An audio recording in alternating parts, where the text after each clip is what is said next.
दिनांक 4 ऑक्टोबर 2014 पूर्व विभाग मध्यवर्ती नवरात्र महोत्सव महामंडळाच्या वतीने संपूर्ण नवरात्र 9 दिवस विविध उपक्रम राबविण्याचा निर्णय मध्यवर्ती महामंडळाच्या बैठकीत घेण्यात आला, अशी माहिती संस्थापक अध्यक्ष विष्णू कारंपुरी महाराज यांनी दिली आहे।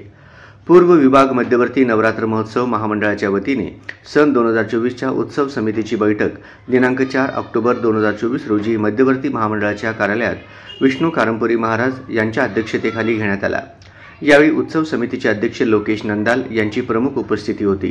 प्रामुख्याने नवरात्र उत्सवात सार्वजनिक नवरात्र मंडळांना येणाऱ्या अडचणी व महिलांच्या मोठा सण असल्याकारणाने त्यांचे काही प्रश्न, त्याचबरोबर शांतता, सुव्यवस्था या सर्व बाबींमध्ये या बैठकीत चर्चा करण्यात आली।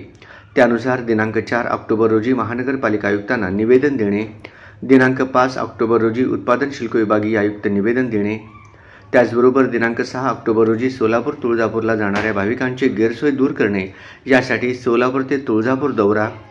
दिनांक 7 रोजी पूर्व विभागातील सर्व नवरात्र मंडळांना भेटी देणे, दिनांक 8 व 9 ऑक्टोबर रोजी महिलांच्या ब्रतुकम्मा व इतर स्पर्धा आयोजन करणे आणि 9, 10, 11 ऑक्टोबर असे 3 दिवसांमध्ये आरा स्पर्धेत भाग घेतलेल्या नवरात्र मंडळांना परीक्षण करणे आणि 12 ऑक्टोबर रोजी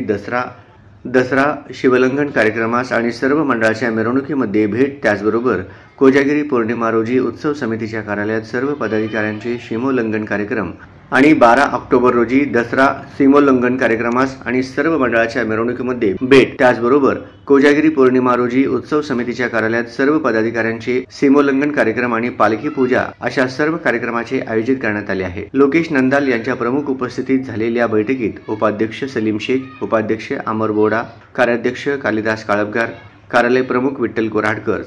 सल्लागार प्रभाकर गडगी, नागनाथ कारंपुरी, श्रीनिवास चिलवेरी, राजू रोडगेकर, प्रसिद्धी प्रमुख गणेश मंता, महिला प्रमुख रेखाताई अडकी यांच्यासह पदाधिकारी मोठ्या संख्येने उपस्थित होते।